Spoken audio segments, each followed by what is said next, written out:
listening to Rally DNA, and this is episode 2 of season 2. I'm Killian Cronin, and joined as ever by Jamie Erkel. Hello, Jamie. Hello, Killian. Hello, everyone. For many, the Impreza 555 is the archetypal Group A rally car. Indeed, the poster child for the World Rally Championship under its production-based rule set. Its association with Colin McRae is an integral part of this, of course, as it really is impossible to wholly divorce the Impreza from Britain's first world champion and all he achieved in his prime. Even now, getting on for 30 years on from the events in question, the Impreza 555 functions as a time warp, one with the power to transport you back to an era when Britain's relationship with rallying was at its most expansive and effusive, and when mud-spattered saltires hoisted by unapologetically partisan fans bordered every wooded bend of every stage. For many, it's all but impossible to see an Impreza 555 without also calling to mind images of McRae and Ringer spinning lurid victory donuts in front of an adoring crowd outside Chester Racecourse in the bleak, brooding light of a November afternoon. Powerful stuff, nostalgia, but not infallible. Time and technology marches forward in relentless fashion, and as much as you, I, and everyone else listening to this might wish otherwise, the mid-90s were now a long while ago. Long enough, indeed, for there to be room for a subtle improvement on the classic ProDrive 555 formula, or so thought Carlo Boroli, founder of Best Engineering and Best Impreza, a company committed to producing a handful, and we really do mean a handful, of continuation cars, each a homage and tribute to the ultimate Group A Subaru, each the product of immense obsession and passion for both car and sport. Today, we're fortunate to have on the Rally DNA podcast someone with a first-hand experience of what promises to be the best Impreza this side of L55 BAT, deputy editor of Evo magazine, Adam Towler. Adam, welcome to the podcast. So, would you be kind enough to start by giving us a little background information on the best Impreza concept? Am I correct in saying they're based on Series McRae road cars? Not quite. Essentially, Carlo is Carlo, like probably all of us, is a massive Subaru fan. I'm sure he won't mind me saying that he owns a few X-Works Imprezas, and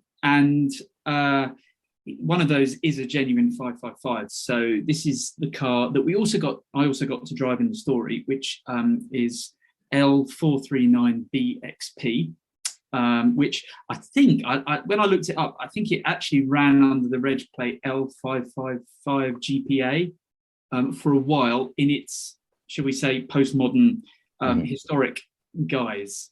L439BXP. So he has that car.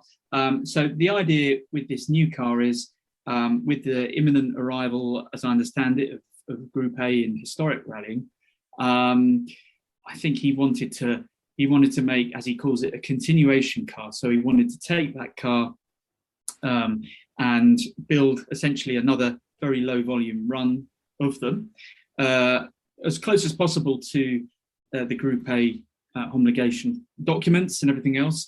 But like all these continuation cars, clearly they have to use, some modern technology, and actually to benefit from some modern technology to kind of make it faster as well. Yeah. And then that's juxtaposed with the interesting question of how do you recreate that ProDrive 555 correctly when, as I'm sure you and your listeners would be well aware, a lot of those bits are works factory parts made in extremely small numbers, over 30 years ago. So clearly you can't get a lot of those things. And if you don't have something exactly the same or extremely similar, it's no longer a 555. Just a bit where just to correct you slightly, they're not based on Series McRae road cars. So I suppose much like the originals, Carlo just takes a road car, a road Impreza. It so happens that chassis number 1, I believe, was a very early WRX STI of some description.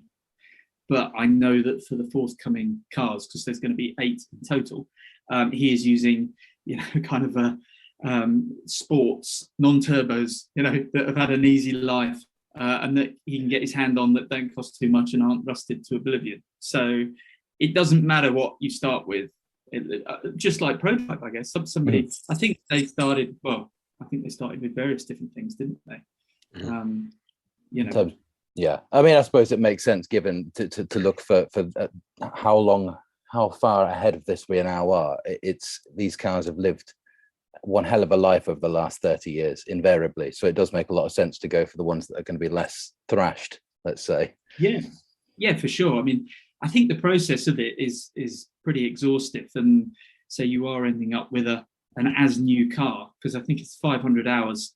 He'll tell you, but I'm sure it's 500 hours in terms of metalwork, which is, it goes in an oven, get rid of any corrosion, and then there's all the work to the shell, which obviously for a Group A car was extensive, and then the paint and all that. So you really do end up with a new car.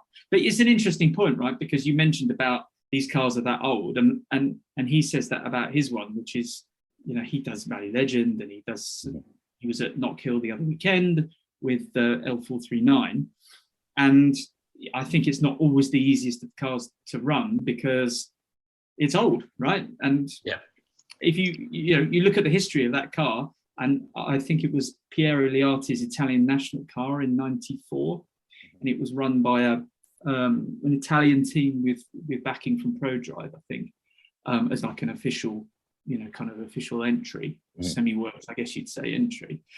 But when I looked down on EWRC, I did this before I drove it, so sort of kind of really made me stop and just wonder, because when you look at who else drove it, it's not just Piero, right? It's Bernsey did the Bettigan Memorial Rally Sprint in it.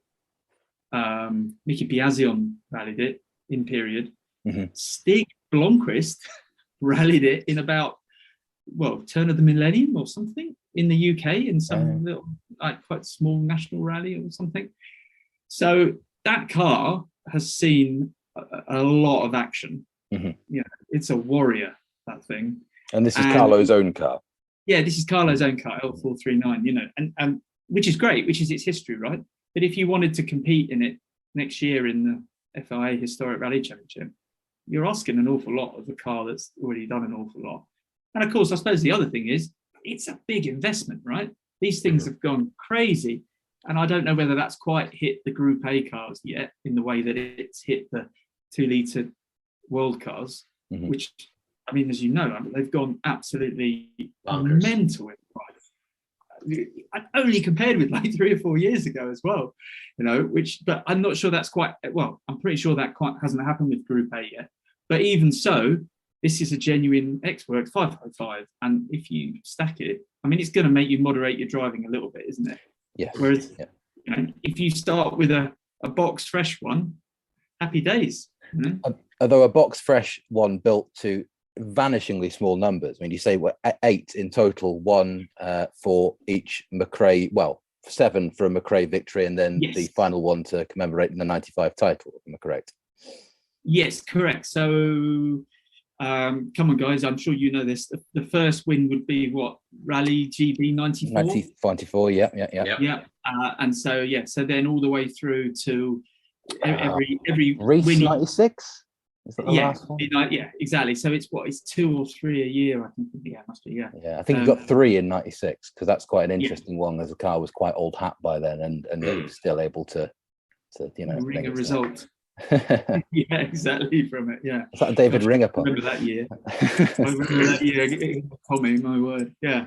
So there's only 8. But I suppose who knows? Maybe Carlo will make some more, or maybe he won't. I don't know. You'll have to ask him that. Guess it depends how these go down. But I think there's quite a bit of interest. So that seems very promising. You raised a point on the cost, Adam, of the cars as well, and a very valid one. Even if you can afford to buy, either car, that's only part of the cost as well, because you've got to look at like an original turbocharger as used by the works car now must be probably 15 grand if you can find one with what's a gearbox. Name your price. So what's different in the continuation cars in terms of that? Like, so are they using the same gearboxes? Presumably it's different, or are there any measures taken to make these cars easier to run and live with to encourage you to do that as well? Yes, absolutely. Yes. So the car, I think that the key elements, I suppose, if you looked at that car, what would you say the key elements were? I mean, it's the work done to the shell. That's really important, isn't it? And obviously it has that. And I know that they, I mean, he's got his own one to look at in minute detail, but I know he's looked at about 3, examined them, microscopically to kind of get that right, and talked to engineers who were around at the time. I think there's been quite a lot of research into that. Then the engine, the engine is built by Autosportive in the UK, who obviously look after an awful lot of the real thing. And they've built an engine from scratch, but as near as possible to how the original one is built. So with the milled out block and the kind of the without the head gasket. And so you pieces. It's always so fascinating doing projects like this, and I love it because I'm learning stuff all the time, and I didn't realize that. So with those cars, because they didn't have the head gasket, so they were ever so slightly narrower. So those sort of bunch of banana type intake manifold that it has, the Boxer, that is a Group A part, that manifold. Because if you try and fit a normal manifold, you guys probably know this, but if you try and put a normal manifold on, it doesn't fit. It's slightly too wide. So that there are no more of those left apparently. So Autosportive have kind of cut and then put back together a manifold so that it's the right fit and all sorts of things like that. So so that's the engine. I think another big thing is that 6-speed dog box, isn't it? Because you have to have that if you want the Group A car.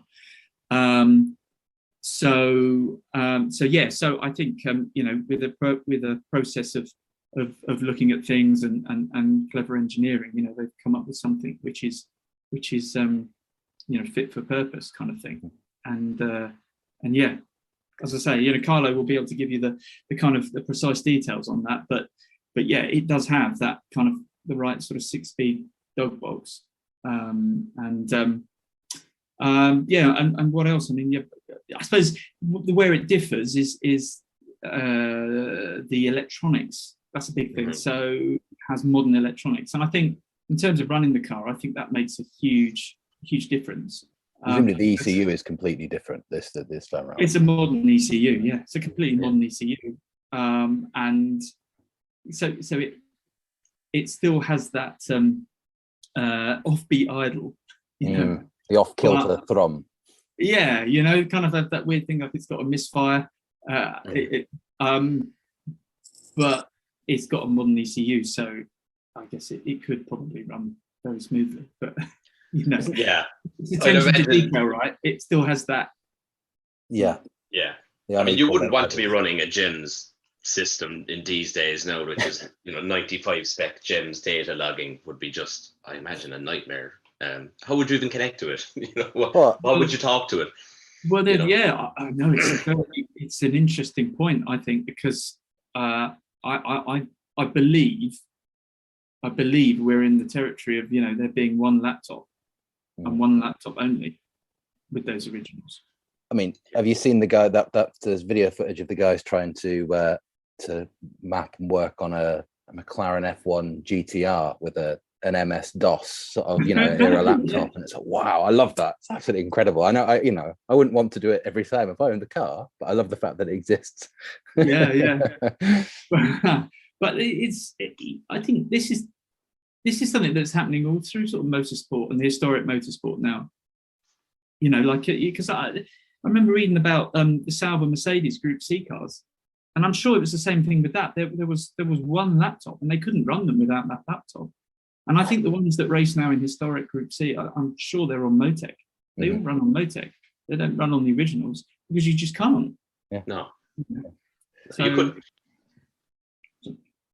Are you permitted a degree, or anyone who's in the lucky position of being able to counter that's buying one, is there a degree of freedom in terms of the spec that you can have? Because I've noticed on the website that you can choose to have a 38 or a 34 mil restrictor, which is quite an interesting throw, man. Yeah, I'd be conflicted. know. Yeah, I think we'd all know what we do, right? Yeah. Fine. Don't bother putting that in a box. I'll leave. No way, FIA. Yeah. I think yes, quite. I think there is a few options with seats. There's options with the shell as well, because there are actually 3 types of shell: tarmac, light gravel, and heavy duty gravel. Heavy duty gravel, I guess, being the Safari, Acropolis, that kind of stuff, maybe. So it goes as far as that. Because they all have a slight weight difference as well. Obviously, because one's a lot stronger. But you can choose that, and then I think you choose your seats. I think there's a kit of spares as well, and there's various different bits, as you say, restrictors, and so forth. Fantasyland, really, being in that position. Yeah, it's a playground and a half, isn't it? Oh, yeah, absolutely. And how did you guys come to get this story going? And did you seek out Carlo when you heard about this, or how did you approach tackling your story? Well, so it kind of came through Autosportive, really. I'd seen Carlo on things like Rally Legend, not in person, sadly, because I'd never been. But I'd seen Carlo on things like Rally Legend, and then for us it came through Autosportive, actually, because a friend of mine called Steve Rockingham is kind of very well known, really, for demonstrating historic Imprezas and things, a good word, and all sorts of events. He's a huge and very passionate sort of rally enthusiast. He also had an ex-McLaren Focus, which he demonstrated at the Goodwood Festival Speed for many years, and things like that. So, and they look after his Imprezas. So I got to know Autosportive through that, and I've done stories with those cars before. And it's like all these things, really, in this branch of journalism. It's all just about contacts and relationship building, really. And so when this project came about, one of the guys that worked at Autosportive just sort of said, "Look, do you want to speak to Carlo, because he's doing something, we're involved with it, and he's doing something really interesting, and I think you might get an article out of it. Do you want to put me in touch?" And just goes from there, really. Incredible stuff. I mean, it strikes me as the kind of project that perhaps could only exist in its current form in Italy, which might sound odd given that it's the pro drive. I get what you mean. Yeah. I do get it. Yeah, I mean, I don't want to fall back on the old cliches of Italian automotive passion and such, but I don't know. I guess you need someone with Carlo's driving force and everything else to sort of get the program off the ground, especially if there's such a small number that are going to be built, at least at the moment. Yeah, I think there are 2 things really interesting about the Italian connection to it. One, you're absolutely right, Jamie. And Carlo has that real genuine passion. Probably like a lot of us, he was out there spectating, and I know a lot of the start point for him was being on San Remo and Monte Carlo in the early to mid 90s, and just standing by the stage. And he's such an interesting character. He's a great guy, and his family history goes right back in cars. His granddad raced Enzo Ferrari in pre-war Grand Prix cars. So, I mean, he really has that. His dad was a Formula 1 photographer for a while. And like he says, his passion really was Lancia. It was Lancia. As I guess you would be, wouldn't you? Really? You'd have a choice, deltas, and all of that. But then, first time you saw a Subaru, I think it just blew a fuse. I mean, I think it just made such an impression on him, the sound and of course at that point the Delta was on its last legs, wasn't it? Really, I guess. I mean, so it was the new thing, and he's carried that through. So yeah, he has that passion. But also, I think one thing that's worth mentioning is that there's this huge scene now of resto mods and new coach building of cars, and so much of it is happening in Italy. And that, I guess, shouldn't be a surprise, because it always did, didn't it? For decades and decades, But that's been something that's been quite dormant, I think, for a very, very long time. But now we're in this era where increasingly it is about the resto mods, even compared with new high performance cars and the kind of traditional things that people with a lot of money would have spent on expensive cars, And that was going to be my next point, because that's maybe what's so exciting about this project, is that it feels like it could be the start of more like this, because as you rightly pointed out, like most of the breaking kind of exciting stories in the motoring world over the last 2-3 years are resto mods or continuation cars. I mean, you can't open a car magazine now without there being at least one article about something. You've the GTO engineering guys, you had those E-types, continuation Redux E-types, and the E30. Eagle ones, and the Redux E30, so it feels like this is now the next logical step as well. Yeah, absolutely. Particularly, it's the timing's right for the Group A cars. A lot of the experience and knowledge is still there as well. You can talk to guys that built them in period. So, it's not overly difficult to go and seek out the information, and it just feels like, this is what's next, really. So there could be, fingers crossed, more like it. I think so. I think it's all happening in that little corner of Italy as well, isn't it? Because you've got around Turin and Milan, you've got all these. Obviously, you've got the famous names, the famous big car companies, but you've got a lot of smaller engineering companies as well. Mm-hmm. You've got the people. I mean, there's someone doing a resto mod Testarossa. There's the Chimera 037, which is still haven't driven that, but absolutely need to drive that ASAP. There's the Lara. There's the people. The name slips my mind, but the people that have done the Stratos, the modern day Stratos. Phenomenon. Or did it change names? It was originally Phenomenon, wasn't it? I know what you mean, but this is that they're called something Torino, something. They're just outside Turin, and they're MAT. That's it. They're called MAT. Yes. Those guys. Yeah. So you've got that. I mean, you've got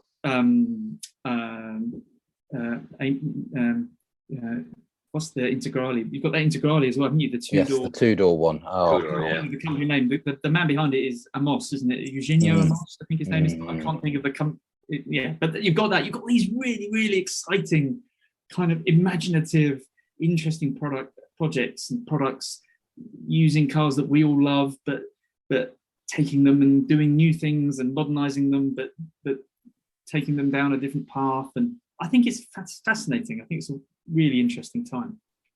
I think you're right in as much as it seems also that this period in time is what precipitated it, purely because if you've got the financial means to consider having one of these resto mods built, be it an E30 or anything really, you're going to be aware that you could pretty much afford something off the peg, but with the looming demise of internal combustion and the knowledge that there's not going to be anything truly transformative ahead, you may as well have something built to you for your passion, that if you're so inclined and like 90s rally cars, that fits you to the T.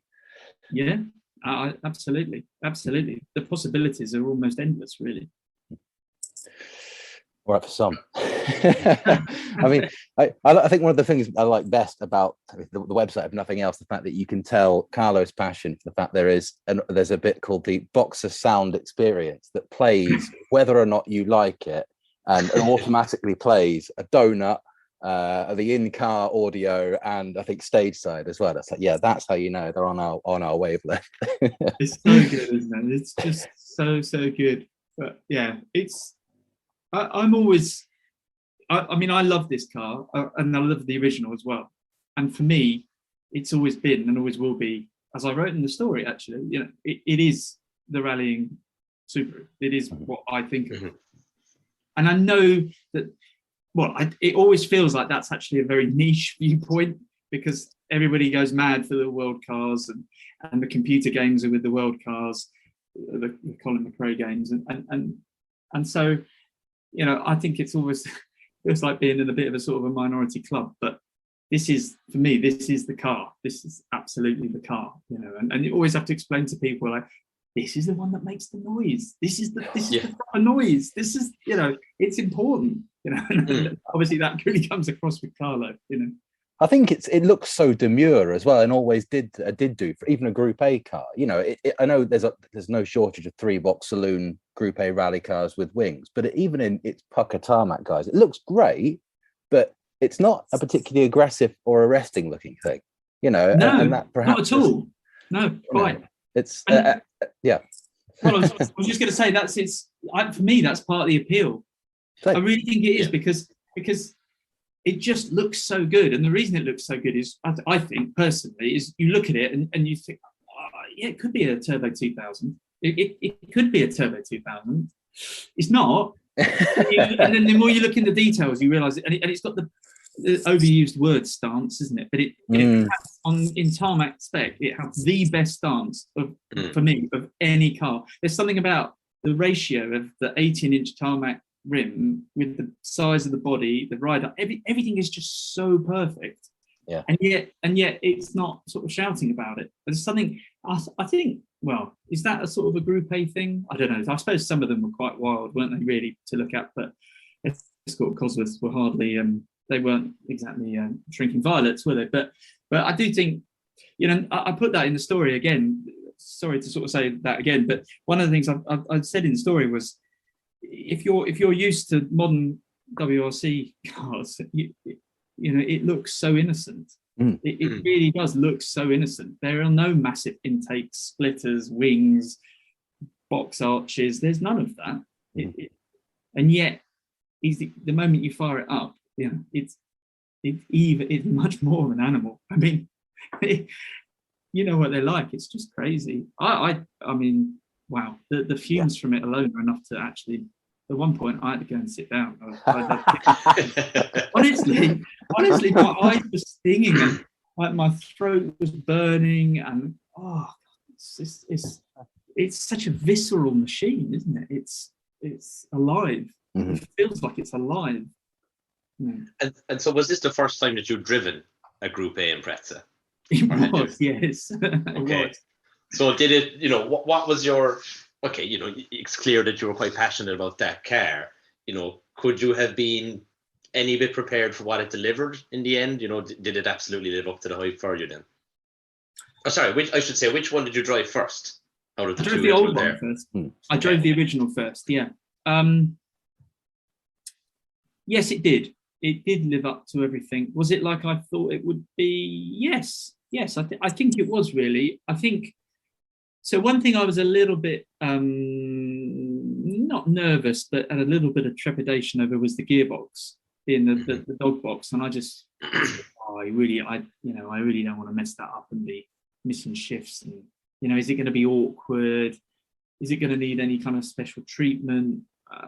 You know, so I was quite, sort of the night before, I was sort of, you know, lying there in the hotel room, going through it all in my mind, and just thinking, I really need to get that right, because that's going to be quite tricky. But the rest of it, I suppose it was what I thought it was, which is very raw, completely uncompromising, extremely precise in everything it did. So by that token, you have to be incredibly precise with everything that you do, because it echoes really mirror-like the input that you've asked. So if you ask for the wrong thing, you get the wrong thing, and there's no slack in between, fuzziness or forgivingness there. You have to, you know, you have to drive it. Very binary. Yes, exactly. Yeah, in a way that you would expect from a competition car. I think that's a sort of a constant with a competition car of all ilk.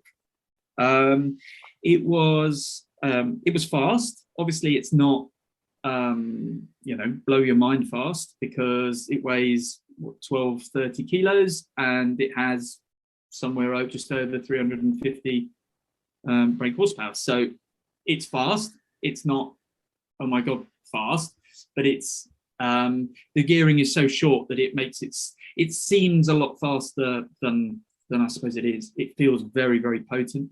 And then obviously you switch the anti-lag on and you have this incredible response. So I would say the overall feeling, certainly in terms of its performance, is that it feels a lot quicker than it looks like it will be on paper. And of course, then when you add in that you're driving it on something that is a fair representation. I mean, I for some reason in my mind, I thought when he said, "Oh, I've closed the road with the police," it's, you know, in my mind I was sort of picturing Monte Carlo, the stage, one of the sort of quicker stages on Monte Carlo, but it was like one of the small stages on the Tour de Course. It was really tight and twisty and quite, there were lots of places where you could get it really wrong and regret the fact that you had. And I think if you said drive up and down there as quickly as possible in a hot hatch, you'd really be concentrating, because it was really, demanding. So, of course, when you add that into the mix, then that makes it seem faster as well, because the walls are really, really close, and there are drops, and there's just no room for error. I suppose that's the thing, isn't it? There's just no room to sort of go slightly wide. And you're in someone else's car, and you're trying to put heat in the tires and heat in the brakes, and living a childhood dream all at once. You're trying to do the whole thing, aren't you? And it's also, I suppose, it's not like going out onto a circuit with a really valuable, really powerful competition car, which can also be really intimidating, obviously. But on that, you build up to it. Whereas on this, you're at the start line. Our friendly local policeman waves his arm, and you're off, and you're in the stage. And so you have to kind of go for it. You don't get to kind of, oh, this is nice, this is pleasant warm up. Yes, that's how the brakes are. I'm at the first corner. Oh, okay, right. So it is different in that sense. It was louder than I thought. It was. I'll tell you what was interesting about it. It was in one sense, quite easy to drive, but let me put it this way. In one sense, it required being the master of it. So you had to really kind of, you had to be in control of it. It wasn't heavy to drive, and it didn't require lots of muscle power as such, but you had to be really definite with every input. And I didn't really appreciate this fully. I'd heard it before, but the team said, when you've got anti-lag on, you have to be on or off. Don't be feathering it. Don't be feathering the throttle, because the turbo will catch fire and melt. So you either have to be full on it or not. And of course, so going back to what I said just now, that you can't be pottering around the stage, kind of getting a feel for the car, because you have to be all on it or not.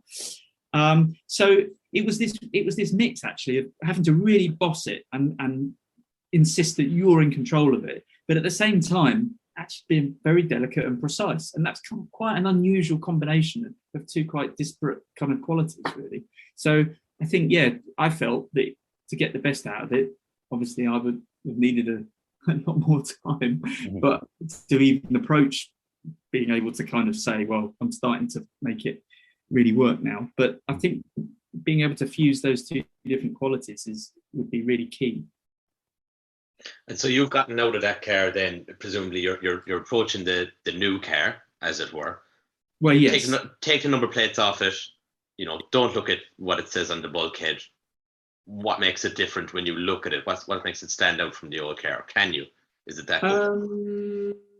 That's a good question. I mean, well, first of all, I should just say I needed about 20 minutes to calm down after doing a couple of runs. And don't forget also that before I drove it on the stage, I sat next to Piero Liati driving it. What a guy.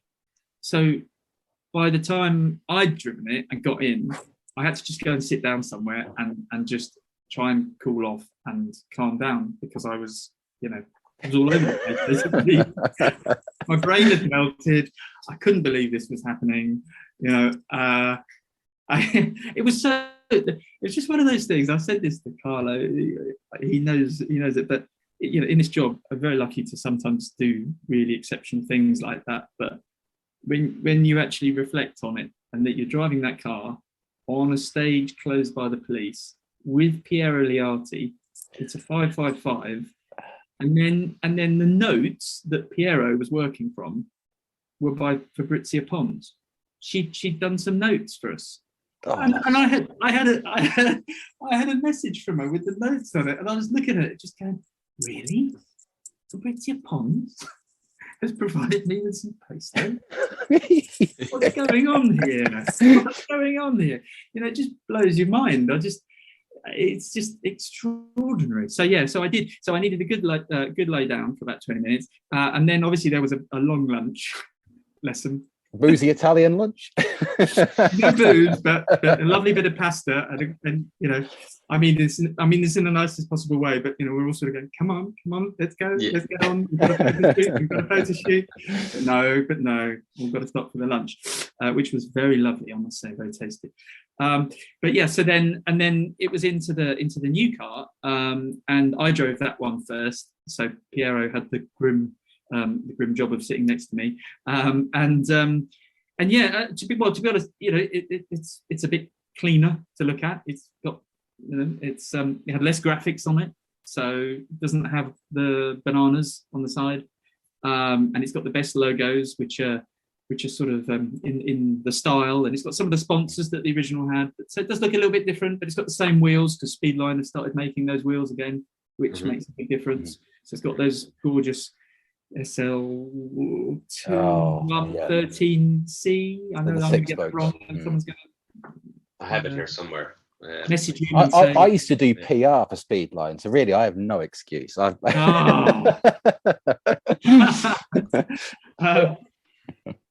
yeah, so that's it does look different inside. So inside it's got sort of more modern screens and modern switchgear and things, but done in the style that it doesn't jar. You don't look at it and think, oh, it's a modern rally car. It's very cleverly done in that it still looks quite 90-ish, but it's obviously there's some new tech going on and all that sort of thing as well. So yeah, very similar, sounds the same, smells the same, equally toxic. Crucial. And yeah, really, it looks the same. But it doesn't drive the same. Wonderful stuff. Has the thorny subject of price been broached yet? Yeah, so I can tell you what it is in the UK. Doing the conversion, it's £370,000 plus the including. You'll be relieved to hear, including VAT. Only one then. And is that including the donor care? Yeah. Supply your own 1.6 GL that you've done for 900 quid on Auto Trader. I love it if he added that to the invoice. Can you imagine? I think if that was the case, I think I'd have to keep the NA car with the weird long nose bonnet as well, just for extra 555 Impreza pervert points.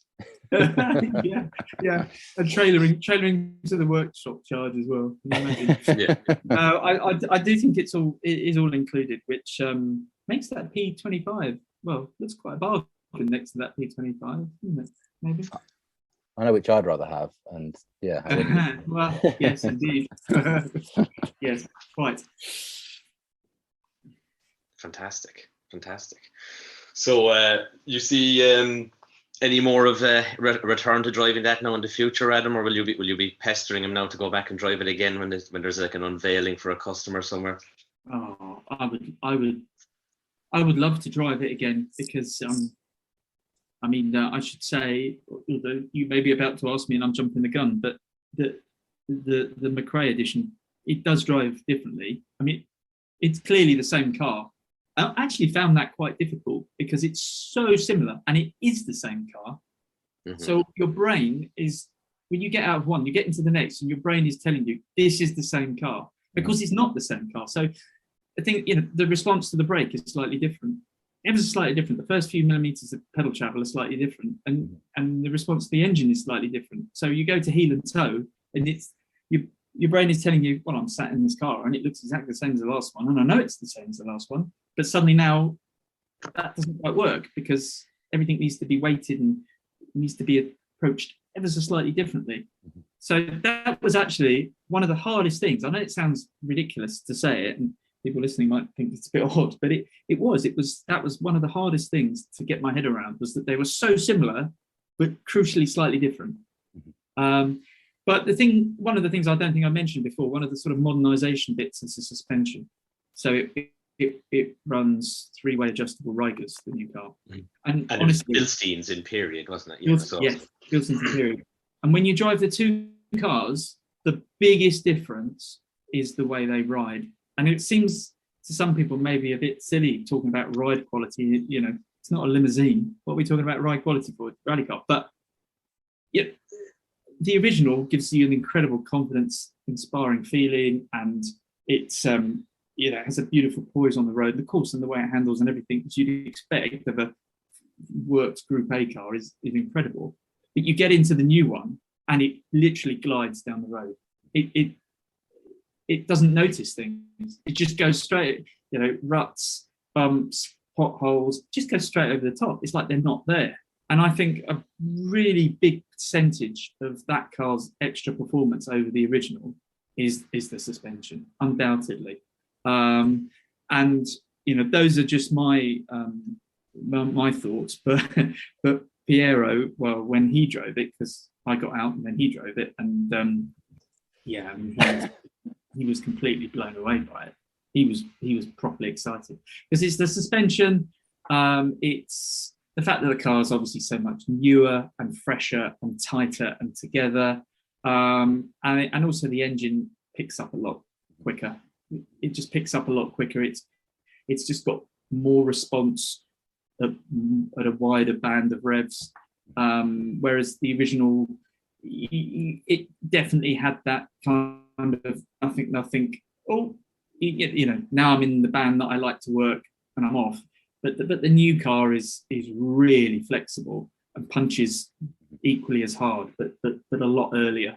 And when you put all those things together, I mean, Piero reckoned it was over 2 seconds a kilometre quicker than the original.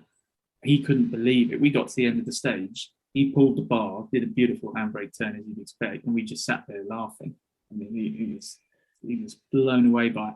And honestly, most of the corners, he was a gear higher than the new car. That's how much quicker we were going. It was one of those things where I sat there and we were filming it for a film that's going to go on the Evo YouTube channel. And there were points where I thought, well, I should be saying something now, really, because you do this what you do, don't you? Or trying to add something. And I was just sat there. I'm not going to say anything. I'm just going to enjoy this. And I just sat, and it was, you went through one corner. And I was sort of thinking, that's fast. Next one, yeah, that's fast. Oh, yeah, that's fast. Oh, yeah, that's fast. That's fast. Oh, that's really fast. It was just so good. Honestly, it could have lasted for hours, and it wouldn't have been long enough. It was just awesome. Absolutely awesome. What was Piero's instruction like? Because I gather his English is a little rough around the edges, and I can imagine his enthusiasm was potent. So I can imagine the sort of the meeting ground between these two things must have been interesting. Yeah, I think he's one of those guys in the very nicest possible way, and I'm sure he won't not mind me saying. I think his English is a bit better than sometimes it appears, or even he portrays. When we did a formal interview with him, he was with an interpreter. We used Carlo to interpret, which was a bit tricky because sometimes you lose the personality. Sometimes it's hard with an interview to do that. But actually, when you chat to him, you can have his English is pretty good, and massively better than my Italian. So, kudos points definitely there. His instruction was forthright. It was no messing. Time to go. He was just like, right, come on, we go. Okay, let's go. He was. There was one bit. So when I drove the newer car, there was one bit towards the end where I had it in the most aggressive diff setting, because you've got one. You've effectively got sort of off, and then you've got 1 and 2, and 1 is wet or slippery roads, and then 2 is for dry tarmac stages. But then you've got 2 separate controls for adjusting the front and the center diff. Mm-hmm. Beyond that, so you've got kind of like those master controls, and then you've got these other controls, and then the rear diff is spooled, is locked.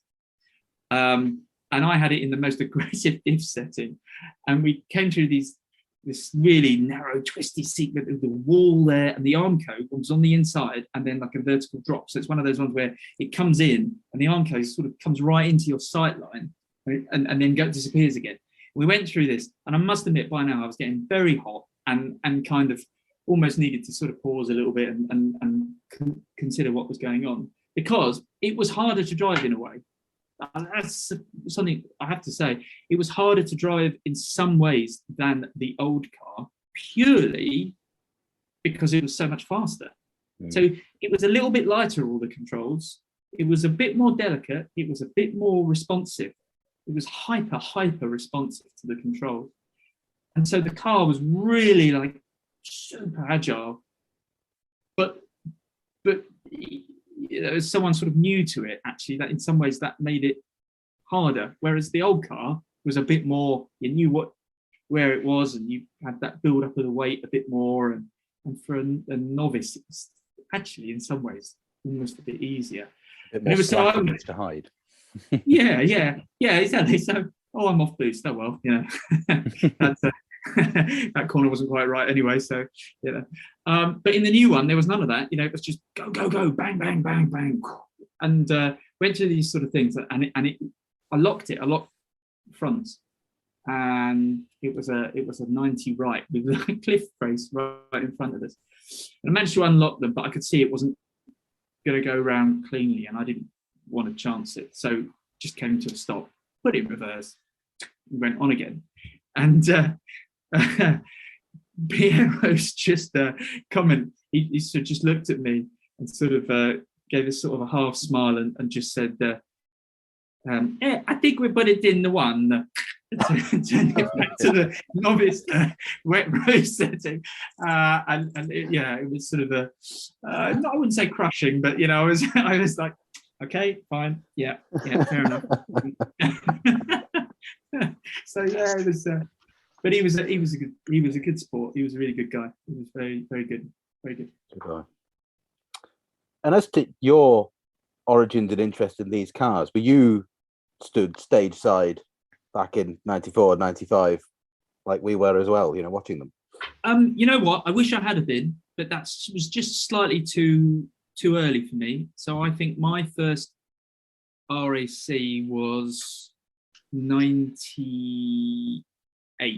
Mm-hmm. Colin's last Subaru rally, right? Mm-hmm. Yeah. So that was the first time I actually spectated. And that blew me away. I loved every second of it. Never been the same again since, to be honest. But so no, before that, it was unfortunately just from the sidelines. So it would be BBC Grandstand, Rally Report, Tony Mason, job done. Yeah, Propaganda by Jewel.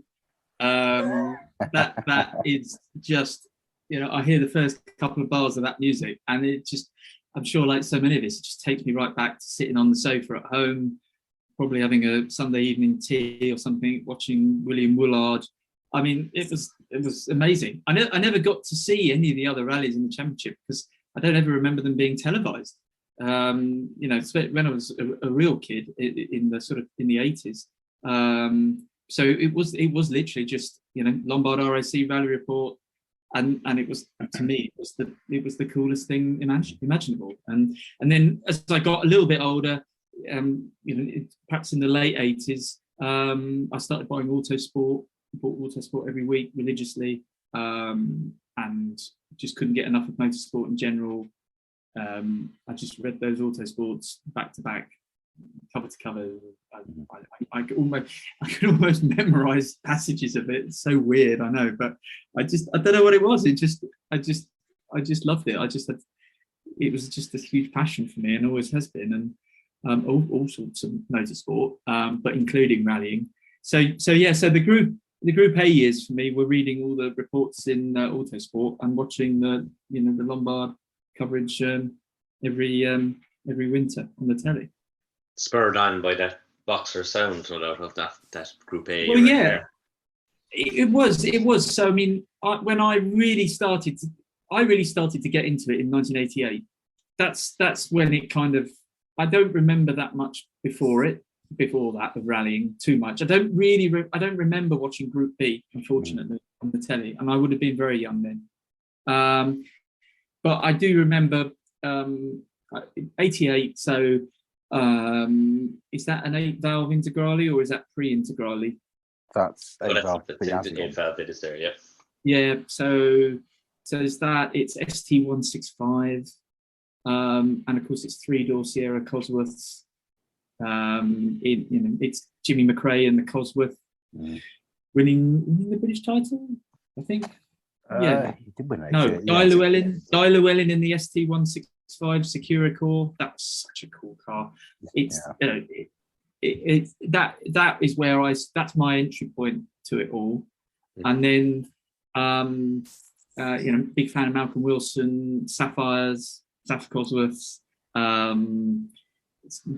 16 valve integrales, the red one, the Sanremo one. Sanremo one. Oh my god! Come on. ST185.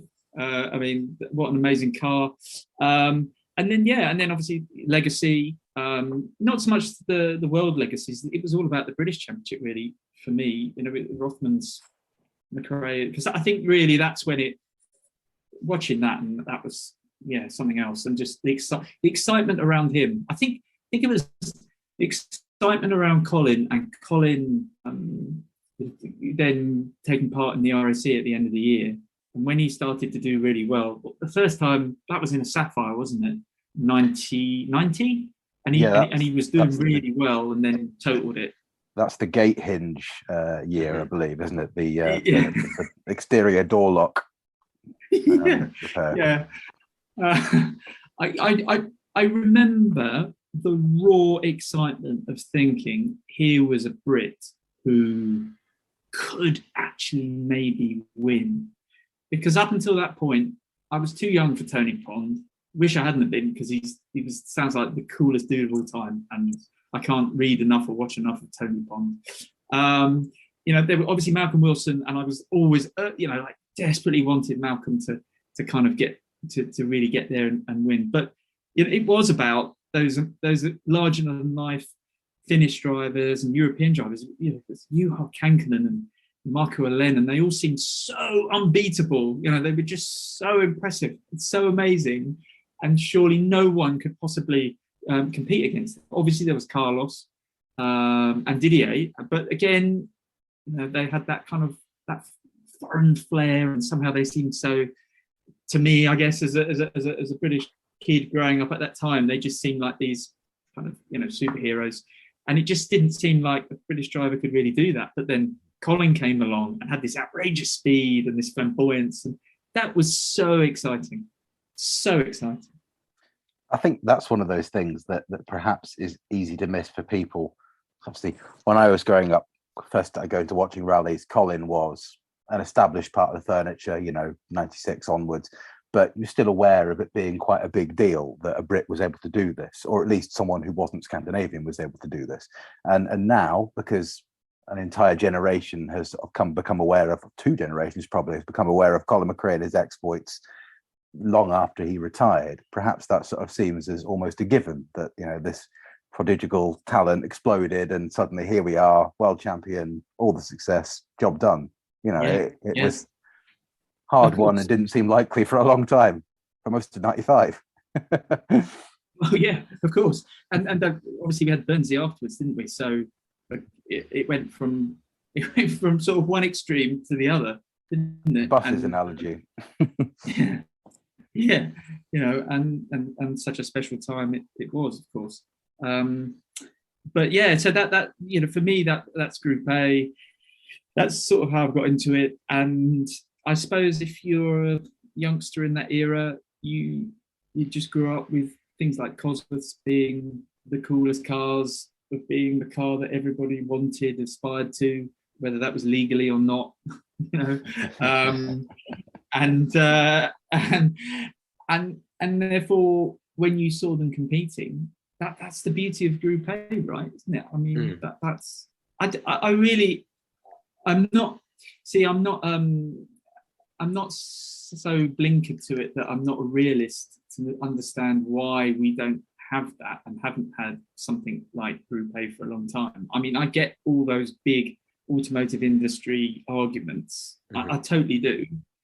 But you can't tell me that it's not really cool to have high performance cars that people can buy and then watch competing, and they look really similar.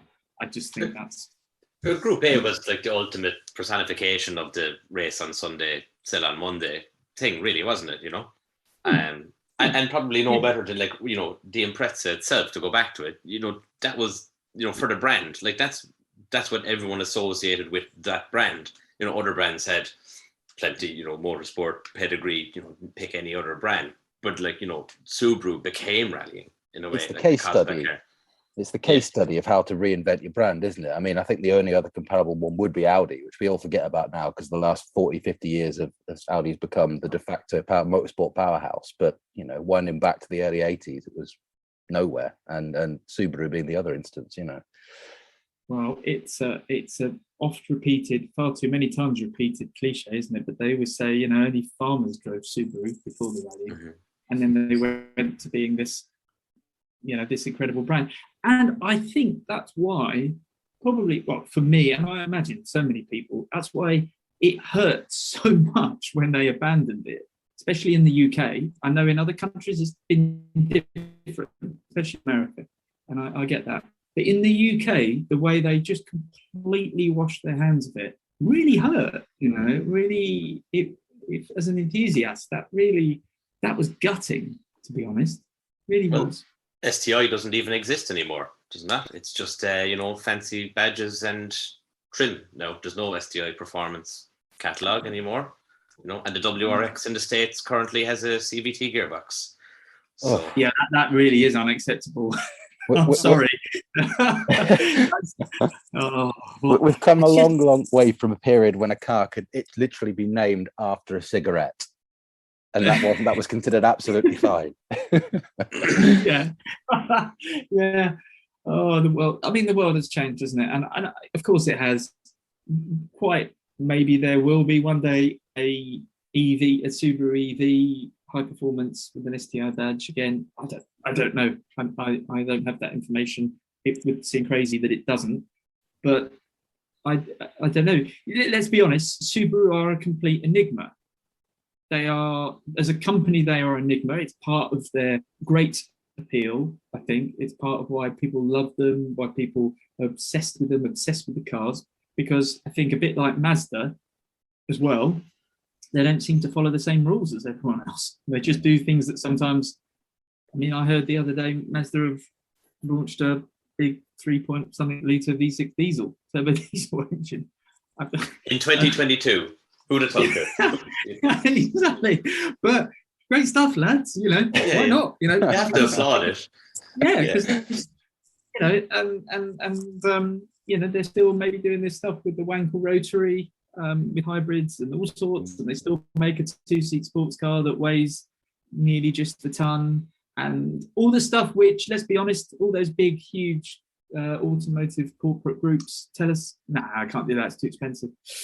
Can't do that. No need. No one's interested. No buyers for that. I mean, it's like the thing with Toyota, isn't it? Look at what they've done. Many other manufacturers just said, "Oh, four-wheel drive turbocharged homologation car. Couldn't possibly do that. No one's interested in those. There's no market for it. No one will buy it. So I think that's why we love them, isn't it? Because they just do things. That's made all the cooler for me, for the fact that the way history's panned out. Of course, the rally car is no longer based on the supposed homologation one anyway. I mean, that's just that's going to render it even better. Oh, I know, but I mean, they're not giving up, are they? I mean, they could. I saw this great advert recently where it had the Yaris, had the Supra, and it had the new GR86, and I thought, hats off to you, lads. I mean. Who else is doing vaguely affordable performance cars like that? Yeah. No one.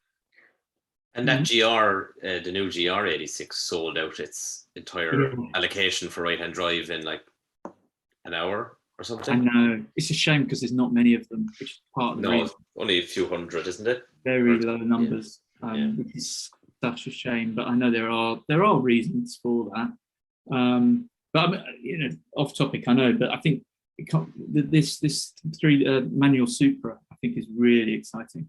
Mm-hmm. I think this could be the car that it should have been all along.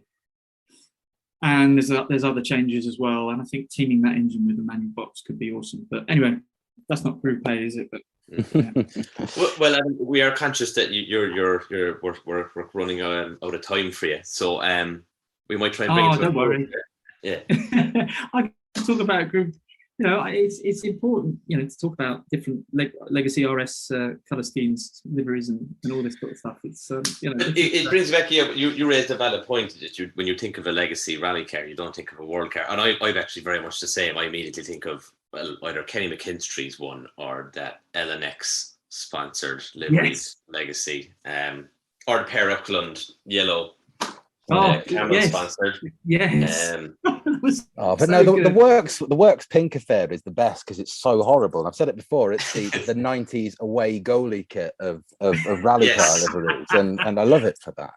That's so good. But this is the thing again. That just ties back into what we were saying, isn't it? I mean, look at this Subaru. I know we'll have a performance division. Well, let's have it pink. It'll be the color pink. Why not? And then the car is going to be white. And it's going to have some green on it and pink on it, and virtually no other logo, sponsors, graphics. Yeah. That's it. What do you reckon, guys? Yeah, go for it. Yes, it's just so good, isn't it? It's so natural and unforced, and I love that. There's a lot to be said for corporate colours. Well, look at the Sunny. That was quite corporate, wasn't it? This and motorsport colours. There's a Sunny sticker on the laptop I'm recording this on now with those colours on it. So, yeah. It's overheating, is it? Yeah. I honestly, I was going to try and work that into the intro. And we were saying, "God, it's so hot here," and I was going to say, "Yeah." And this obviously like the under bonnet temperatures of a Sunny GTR. Yeah, I too have located my internal intercooler hasn't been located to the right place. Top mounted. Now that is a niche gag. That is a proper niche gag, isn't it? If you did that and in normal company, you're going to look really stupid. Weird. Correctly homologated pun work. Top work. It's the comedy of tomorrow, I tell you. We'll be on live at the Apollo soon enough. There'll be no one else there, but No, I know. Just a few of us, just standing around discussing these things.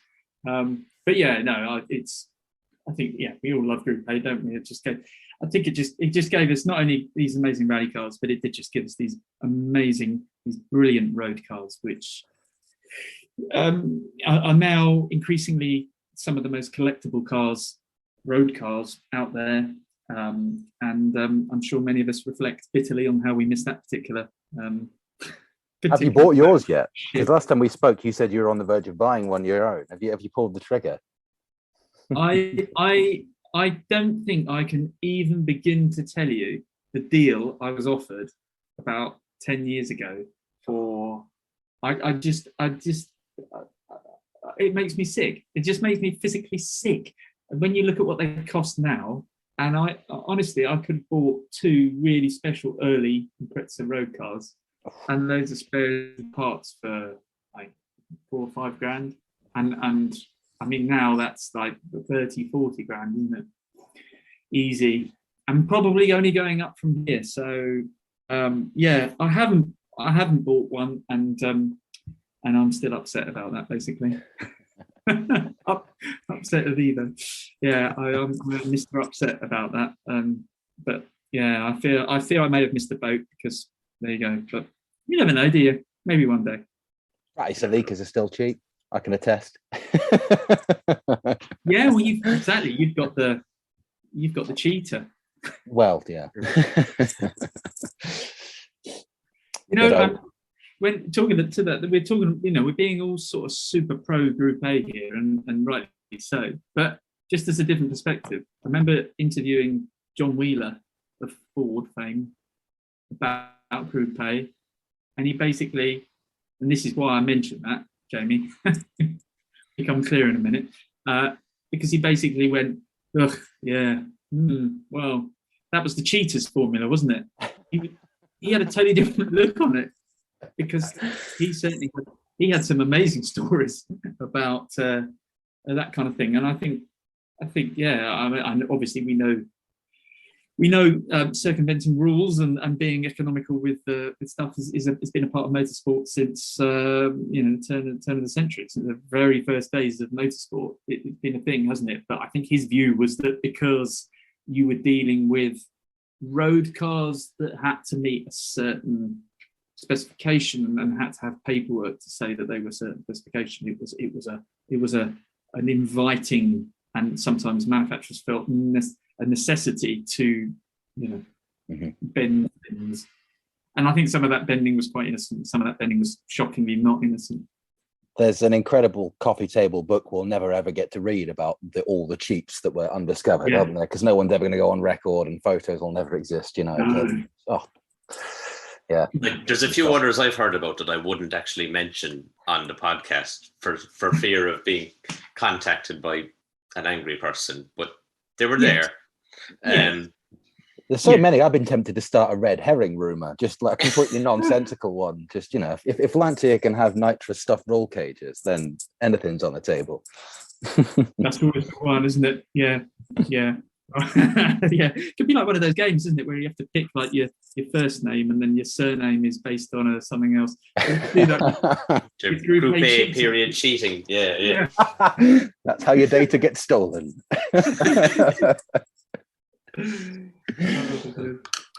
Anyway, well, Adam, thank you very much for your time, mate. I really appreciate it. It's been great fun. I really enjoyed it, and thank you for having me on. No, it was a real pleasure, Adam.